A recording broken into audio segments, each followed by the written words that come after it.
अद्भुत। ओहो, इससे बड़ी केस स्टडी मैंने आज तक नहीं बनाई। जिस रतन टाटा की हम सब पूजा करते हैं, जिस रतन टाटा की दरिया दिली की, एम्प्लॉय वेलफेयर स्कीम्स की पूरी दुनिया में चर्चा होती है, उस रतन टाटा को रतन टाटा किसने बनाया, किसने विजन भरा, किसने इंस्पायर किया? आज हम बात करने जा रहे हैं उस रतन टाटा के बेटे की। ध्यान से सुनना, उस रतन टाटा के बेटे की जिसने रतन टाटा को रतन टाटा बनाया। गुत्थी बाद में सुलझाएंगे, पहले इतने फर्स्ट सुनो जितने फर्स्ट आज तक आपने नहीं सुने होंगे और जितने मैंने नहीं सुने। हिंदुस्तान का पहला पायलट लाइसेंस 1929 में इस शख्सियत को मिला। भारत की पहली कॉमर्शियल एयरलाइन 1932 में इस व्यक्ति ने लगाई और उस एयरलाइन को अल्टीमेटली भारत सरकार ने लिया। आज तक हिंदुस्तान के इतिहास में किसी उद्योगपति को भारत रत्न नहीं मिला। पहले उद्योगपति जिन्होंने भारत रत्न पाया वो JRD टाटा। पहला कैंसर हॉस्पिटल, अरे पूरे देश में किसी को कैंसर हो जाए तुरंत बोलता है टाटा चलो, टाटा चलो। देश का पहला कैंसर हॉस्पिटल लगाया JRD टाटा ने। जिस न्यूक्लियर बॉम्ब की हम बात करते हैं, देश का पहला न्यूक्लियर बॉम्ब, पहला पोखरण का न्यूक्लियर विस्फोट, अरे उसकी जड़ें किसने लगाई? देश में पहली बार साइंटिस्ट के लिए स्पेशल रिसर्च सेंटर खोला होमी भाभा के साथ मिलकर। Tata institute of fundamental research लगाने का काम करने वाले शख्स JRD टाटा। कितने फर्स्ट सुनाऊं, इतना एक्साइटेड हूं, शब्द नहीं मेरे पास। हिंदुस्तान के जितने भी वर्कर्स हैं ना, खासकर इंडस्ट्रियल वर्कर्स, पूजा करनी चाहिए आपको इस शख्स की, क्योंकि देश में पहली बार 8 घंटा वर्किंग किसने पैदा किया? JRD टाटा ने। प्रोविडेंट फंड फॉर वर्कर्स किसने पैदा किया? JRD टाटा ने। और इनके बाद भारत सरकार ने इसको कंपल्सरी किया। अरे क्या बताऊं आपको, JRD सर जैसा निडर, उनके जैसा देशभक्त उद्योगपति भारत के इतिहास में पैदा नहीं हुआ। क्यों जानते हैं? आजादी के पहले ब्रिटिश सरकार ने एक दिन कहा आपको हम ब्रिटिश नाइटहुड दे रहे हैं, आइए ब्रिटेन का सबसे बड़ा अवार्ड लीजिए। कोई और होता तो सम्मान के लालच में लेता, कोई और होता तो डर के लेता, लेकिन क्या कहा JRD सर ने? नहीं चाहिए आपका अवार्ड, क्योंकि वो आजादी के पहले का वक्त था। आज आपसे कहना चाहता हूं, JRD टाटा सर जैसा देशभक्त, उनके जैसा साहसी, उनके जैसा विजनरी, उनके जैसा इनोवेटिव, उनके जैसा समाजसेवी, उनके जैसा खांटी बिजनेसमैन आज तक हिंदुस्तान के इतिहास में पैदा नहीं हुआ। और आज के जितने भी लोग जिनको हम सलाम करते हैं सब उनके आगे बौने हैं। ऐसी ऐसी कहानियां सुनाऊंगा, आज आपके रोंगटे खड़े हो जाएंगे। एंड तक देखना, कहीं मत जाना, अपने परिवार और अपनी टीम के हर सदस्य को दिखाना, क्योंकि ये केस स्टडी सबके भीतर आग लगा देगी, आग। मजे से JRD टाटा साहब का बचपन फ्रांस में बीत रहा था। पिता थे रतन जी दादाभाई टाटा और मदर थी सुजैन, जो कि फ्रेंच सिटीजन थी। अब वहां पर JRD टाटा साहब के बड़े बड़े सपने थे, कैम्ब्रिज जाऊंगा, इंजीनियरिंग करूंगा, घर में ग्रामर सीखते, एकदम सुपर लग्जरी जिंदगी। अचानक फ्रांस में एक रूल बना। रूल क्या था? 20 साल के हर व्यक्ति को फ्रांस की आर्मी ज्वाइन करनी है। अब ये फंस गए, मजबूरी में आर्मी ज्वाइन करना पड़ा। 12 महीने आर्मी में सर्व किए और उसके बाद सोचे अब जाऊंगा कैम्ब्रिज। और इतने में पापा ने पूरे प्लान पे पानी फेरते हुए बोला, डिकरा चल इंडिया चल। और डिकरा को इंडिया लौटना पड़ा। अब आप सोचिए, 4 देश में आदमी पढ़ा, लंदन में पढ़ा यानी ब्रिटेन, फ्रांस में पढ़ा, जापान में पढ़ा, इंडिया में पढ़ा, मैट्रिकुलेशन के आगे नहीं पढ़ पाए। 4 देश में पढ़ के मैट्रिक में पढ़ाई खत्म करनी पड़ी। और फ्लाइट की लैंडिंग कहां हुई? फ्रांस की वादियों से निकल के बिहार के जमशेदपुर में, तब जमशेदपुर बिहार में था, बिहार के जमशेदपुर में उसकी लैंडिंग हो गई। अब जब लैंडिंग हुई तो हमारा भी जो ननिहाल है ना वो बिहार का है, तो बिहार जो है ना अपने आप में हर आदमी को सब कुछ सिखा देता है। हम पूरे बचपन हर साल 1 महीना बिहार में रहे, तभी आज कोई भी मुसीबत आए न डरते हैं न घबराते हैं, किसी से भी लड़ जाते हैं। अब बिहार में लैंडिंग हुई। अब सोचा भाई मैं तो टाटा हूँ, फ्रांस से आया हूँ, बड़ा तगड़े ऑफिस में बैठूंगा। पहले दिन से जमशेदपुर पहुंचे, तगड़ा ऑफिस, लग्जरी चेयर नहीं, स्टूल, वहां पे कंपनी में जो जीएम थे मिस्टर पीटरसन, उनके बाहर स्टूल पे बैठना पड़ा, आने जाने वालों का रिकॉर्ड रखना पड़ा, डाक कलेक्ट करनी पड़ी, अनपेड स्टाफ। उनको पहली बार समझ आई जमीन क्या होती है। टाटा ग्रुप पहले से ह्यूमिलिटी भरता है, पहले से विनम्रता भरता है, ऐसे ही पैदा नहीं होता।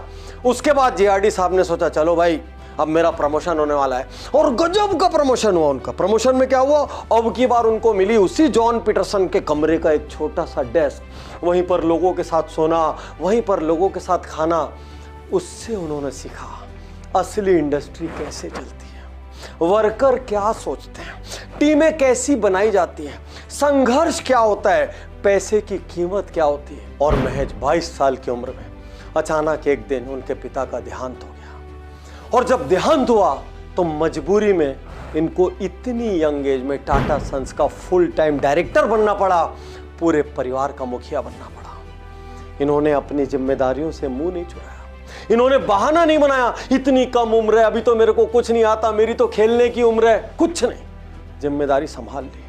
आप में से किसी के ऊपर भी जिम्मेदारी आ रही ना, समझना भगवान ने आपको चुना है उस जिम्मेदारी को उठाने के लिए। दोस्तों, महज 34 साल की उम्र में बिना उफ किए इतने बड़े ऑर्गेनाइजेशन को फ्रंट से लीड करना, इतना बड़ा विजन देखना और लाखों एम्प्लॉयज को अपनी संतान की तरह प्यार करना, ये थे जेआरडी टाटा।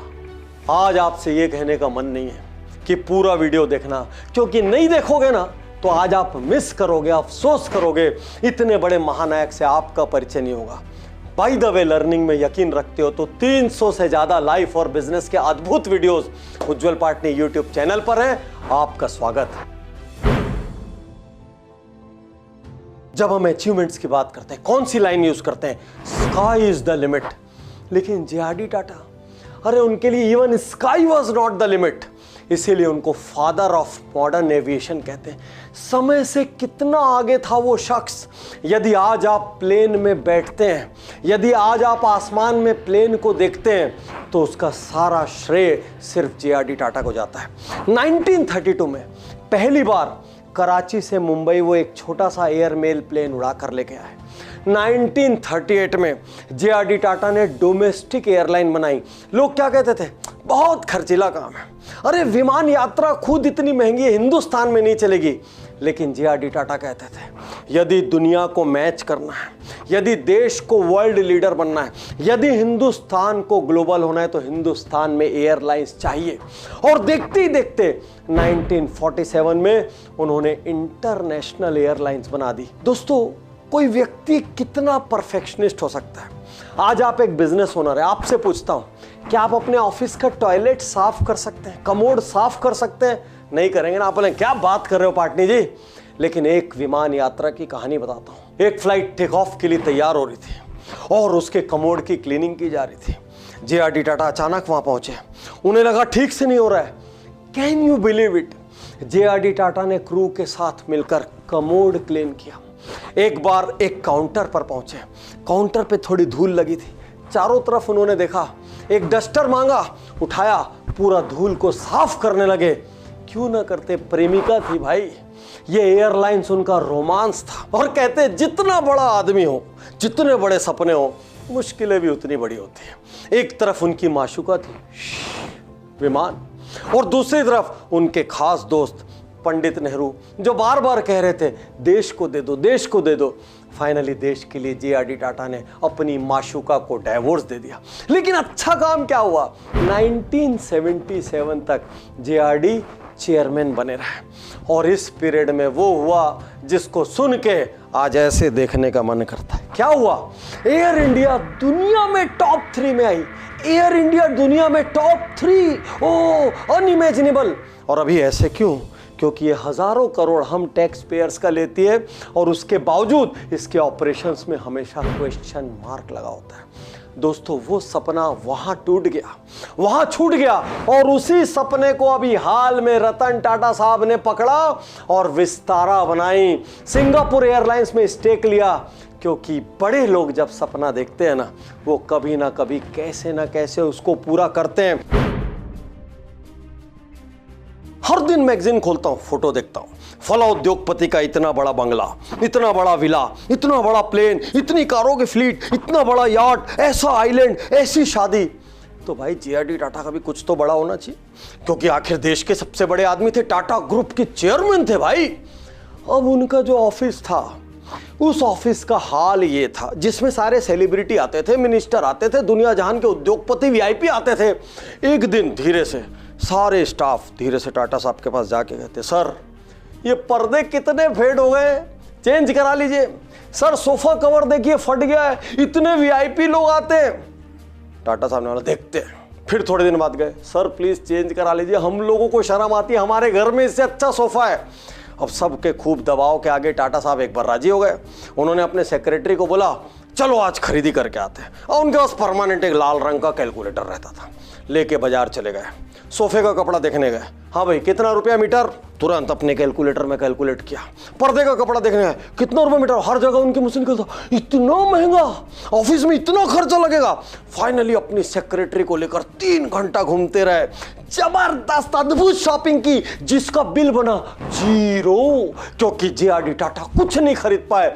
उनके अनुसार इतना पैसा मैं अपनी लग्जरी में कैसे लगा सकता हूं, और जिंदगी भर जेआरडी टाटा उसी ऑफिस में रहे। उनके जाने के बाद ऑफिस में चेंजेस आए। एक और छोटे छोटे अमीरों को हम वेल्थ डिस्प्ले करते देखते हैं, एक और हर दिन हम देखते हैं फला सीईओ को इतनी सैलरी मिली, फला कंपनी के फाउंडर ने इतनी सैलरी ली। उसके बीच यदि सिंप्लिसिटी का अद्भुत उदाहरण देखना है तो आप जेआरडी टाटा को देखिए, और वही सिंप्लिसिटी मेरे दोस्त आज के रतन टाटा जी में आई है। और जब मैं कहता हूं रतन टाटा को रतन टाटा के बेटे ने बनाया, तो आपके दिमाग में गड्ढम गड्ढ हो जाता है। लेकिन सच्चाई यही है, जेआरडी टाटा के पिता का नाम था रतन टाटा, और उस जेआरडी टाटा ने अपने सारे विजन को, अपने सारे गुण को, अपने सारे संस्कारों को बिल्कुल रतन टाटा के अंदर डाल दिया। चलिए थोड़ा रेट्रोज में चलते हैं, 90s में चलते हैं। 90s में एक लड़की अपने घर पर बैठे सुबह सुबह अखबार पढ़ रही है। और हां, इस कहानी से यह समझ आएगा हिंदुस्तान की आधी आबादी के लिए इंजीनियरिंग कैसे खुली। तो सुबह सुबह एक लड़की वो अखबार पढ़ रही है, अखबार में ऑटोमोबाइल कंपनी का ऐड है जिसमें लिखा है डेवलपमेंट इंजीनियर्स रिक्वायर्ड। लड़की खुश, भाई फ्रेशली डिग्री हासिल की थी, जॉब की ऐड नजर आ रही है। लेकिन जैसे ही नीचे पढ़ा, लिखा है ladies candidates do not apply. और लड़की का दिमाग ठनक गया, उसने आव देखा ना ताव, क्योंकि वो भी बहुत बड़ी हस्ती, आगे खोलूंगा कौन है वो। आव देखा ना ताव, जेआरडी टाटा को उठाया, उस जमाने में पोस्ट कार्ड चलता था, पोस्ट कार्ड लिख दिया। और पोस्ट कार्ड में यह लिख दिया कि टाटा समय से आगे की कंपनी है, सोसाइटी में चेंज लाने वाली कंपनी है, इनोवेटिव कंपनी है। यदि आप फीमेल्स को मौका नहीं देंगे तो कौन देगा। जेआरडी टाटा साहब के पास पोस्ट कार्ड पहुंचा, देखा, आग बबूला, बोला पूरी टीम को आओ बैठो यहां पर। क्यों भाई, तुम लोगों ने लेडीज इंजीनियर्स को इसमें परमिट क्यों नहीं किया? बोले सर ऑटोमोबाइल कंपनी है, रात की शिफ्ट हो सकती है, दिन की शिफ्ट हो सकती है, चारों तरफ सारे मर्द हैं, मेल्स हैं, सर गड़बड़ हो जाएगी। और जेआरडी टाटा ये सुनकर अपनी टीम को यूं घूर के देखने लगे, चारों ओर सन्नाटा छा गया। और फिर जेआरडी ने कहा हम नहीं करेंगे तो कौन करेगा, ये देश हमारा है, यहां पर अवसर क्रिएट करने का जिम्मा हमारा है। आज की आज अपॉइंटमेंट लेटर जारी कीजिए। और उस दिन जिस लड़की को जॉब मिला, जिसने जेआरडी को पोस्ट कार्ड लिखने का साहस किया, कौन थी वो लड़की? इन्फोसिस के फाउंडर की पत्नी मिसेस सुधा मूर्ति, जो अपने आप में देश की बड़ी समाज सेवी के रूप में जानी जाती है। और वहां से दरवाजा खुला टाटा ग्रुप में फीमेल इंजीनियर्स के लिए, और ये बात आग की तरह चारों ओर हर उद्योग में फैली, और उद्योगों ने धीरे धीरे फीमेल इंजीनियर्स के लिए दरवाजे खोल दिए। यदि आज आप कहीं जॉब कर रही हैं, यदि आप डे नाइट की शिफ्ट कर रहे हैं, यदि आप पुरुषों के साथ यूं कंधे से कंधा मिलाकर काम कर रहे हैं, तो आपको इस वक्त जेआरडी टाटा को खड़े होकर सैल्यूट करना चाहिए। जेआरडी टाटा की सबसे बड़ी खासियत क्या थी? पहले हाईली क्वालिफाइड, हाईली टैलेंटेड लोगों को एम्प्लॉय करो, क्योंकि मीडियोकर लोग कभी बड़ा ऑर्गेनाइजेशन खड़ा नहीं कर सकते, उनके भरोसे कभी बड़े सपने हासिल नहीं किए जा सकते। और जिन एम्प्लॉयज को लो, उनको बोलने की आजादी दो, उनको गूंगा, उनको पपेट बनाकर मत रखो, भले वो विचार कितने भी विरोधी क्यों ना हो। और उन्होंने 70s में किसको हायर किया? डॉक्टर जे ईरानी को। कहा स्टील डिवीजन हेड करो, और साथ साथ बोला एक काम करो, जापान जाओ, क्योंकि जापान की टेक्नोलॉजी क्या थी, यूएस से यूरोप से बहुत आगे चल रही थी। अब जे ईरानी जापान चले गए। 4 हफ्ते का ट्रिप था। 4 हफ्ते जे ईरानी ने एक एक स्टील प्लांट देखा, एक एक फर्नेस देखी, एक एक रोलिंग मिल देखी। लौट के आए अपने जेआरडी साहब बहुत एक्साइटेड, बोले बोलो जे। अब जे चुप बैठे। जेआरडी ने कहा बोलो भाई। बोले सर ट्रिप बहुत अच्छी रही, हमने अद्भुत प्लांट देखे, हमने देखा हर 10 साल में जापानी क्या करते हैं, प्लांट को तोड़ देते हैं और नया प्लांट बना देते हैं। तो फिर जे शांत। अब जेआरडी ने बोला बोलो ना भाई, क्या देख कर आए हो, तुमको किस चीज के लिए भेजा था? सर बोल दूं? अरे बोल दो। और डॉक्टर जे ईरानी ने बोलना शुरू किया, सर हमें भेजने से ज्यादा अच्छा होता आप फाइनेंस टीम को भेज देते। जेआरडी टाटा देखने लगे, क्यों भाई, टेक्निकल टीम करेगी कि फाइनेंस टीम करेगी? नहीं सर, प्रॉब्लम यह है कि फाइनेंस टीम के पास जब भी प्रपोजल भेजो वो बोलते हैं बॉम्बे में पैसा नहीं है। 1 नहीं 2 नहीं 50 प्रपोजल भेजे जा चुके हैं। अब जेआरडी टाटा थोड़ा तमतमा रहे थे। और उसके बाद जे ईरानी क्या कहते हैं, सर ऐसा ही चलता रहा तो एक दिन हमको टाटा स्टील को म्यूजियम में कन्वर्ट करना पड़ेगा और आप और हम दरवाजे पे खड़े होकर टिकट बेचेंगे, आओ टाटा स्टील का म्यूजियम देखो। और इतना सुनने के बाद आज का कोई अड़ियल उद्योगपति होता ना, कहता इतनी बदतमीजी से बात कर रहे हो, यू आर फायर्ड। लेकिन वहां क्या परिणाम हुआ? विद इन सम टाइम वहां पर पोर्टुगल से नई ब्लास्ट फर्नेस आ गई और आदेश जारी हुआ टाटा स्टील को मॉडर्नाइज किया जाए। सवाल यह है, क्या आप अपने एम्प्लॉयज को इतने ओपननेस की परमिशन दे सकते हैं? क्या आप इतने हेल्दी डायलॉग्स को प्रमोट कर सकते हैं? क्या आप ऑन स्पॉट ऐसी डिसीजन मेकिंग कर सकते हैं? क्या आप इतना बड़ा क्रिटिसिज्म झेल सकते हैं? यदि आप झेल सकते हैं तो शायद आप में भी थोड़ा सा, इतना सा परसेंट जेआरडी टाटा का आ सकता है। आज सर रतन टाटा ने कोविड में जो किया, मन करता है दोनों हाथ यूं जोड़ूं, यूं 90 डिग्री पे झुक कर नमस्ते करूं, मिल जाए तो पैर छू के प्रणाम कर लो। 1,500 करोड़ से ज्यादा एक क्षण में बिना सोचे डोनेट कर दिया। तत्काल 24 क्रायोजेनिक टैंकर लगाए ताकि फॉरेन से लिक्विड ऑक्सीजन लाई जा सके। लेकिन इसकी जड़ों में चलते हैं। जब इंडिया चाइना वॉर सिर पर खड़ा था, देश में हाहाकार मचा था, जेआरडी टाटा महानायक की तरह उठ खड़े हुए। क्या किया उन्होंने? उस वक्त उन्होंने भारत सरकार को बोला आप युद्ध में उतरो, आपको 4 व्हील मिलिट्री ट्रक जितने चाहिए टाटा बना कर देगा। उस समय 30 लाख की बहुत बड़ी कीमत थी। टाटा का एम्पायर आज जितना बड़ा नहीं था, लेकिन उस समय भी उन्होंने 30 लाख रुपए प्राइम मिनिस्टर डिफेंस फंड में दिए। और सबसे बड़ी बात जिसको बताते हुए मैं भीतर से सुपर एक्साइटेड हूं, या यूं कह ले थोड़ा सा पशुपेश में भी हूं, कैसे कोई कर सकता है, उन्होंने अपने एम्प्लॉयज से कहा जिसको युद्ध लड़ने जाना है जा सकता है, जो इस वक्त सेना में किसी भी किस्म की डायरेक्ट इनडायरेक्ट सेवा देना चाहता है दे सकता है। आपकी सैलरी टाटा ग्रुप चालू रखेगा, आपको मिलने वाली एक भी फैसिलिटी में कमी नहीं आएगी। सच्चे देशभक्त। ये टाटास का जन्म कोई एक दिन, एक महीने, एक साल, एक दशक में नहीं हुआ, ये सैकड़ों साल की कहानी है। तब जाकर टाटा जैसा फेथ, टाटा जैसा ट्रस्ट पैदा होता है। और जेआरडी टाटा साहब जिस फिलॉसफी से जीवन जीते थे, ये फिलॉसफी आज हर भारतीय के भीतर जरूरी है, नहीं तो देश कभी सुपर पावर नहीं बनेगा। क्या फिलॉसफी थी? कंट्री फर्स्ट, देश सबसे पहले रहेगा, कंपनी सेकंड, देश के बाद आएगी कंपनी, हमारा संस्थान, हमारा संगठन, हमारा इंस्टीट्यूशन, हमारा ऑर्गेनाइजेशन, और सबसे लास्ट में इंडिविजुअल। यदि आप एक एम्प्लॉय हैं तो आज के बाद अपने मैं के पहले अपने ऑर्गेनाइजेशन को रखिए।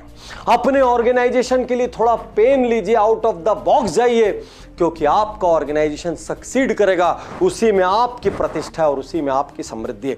और अपने ऑर्गेनाइजेशन से पहले पूरे भारत से कहना चाहता हूं, अपने ऑर्गेनाइजेशन के पहले देश को रखिए, ताकि जब देश में कोविड जैसी कोई विपदा है, जब देश में जंग जैसे कोई हालात बने, उस वक्त आप अपना प्रॉफिट ना देखें। उस वक्त अपनी सारी ताकत, अपने सारे संसाधन, अपनी सारी बुद्धि, अपना सारा गट्स देश के लिए लगा दें। तब जाके जेआरडी टाटा का इतना सा अंश आपके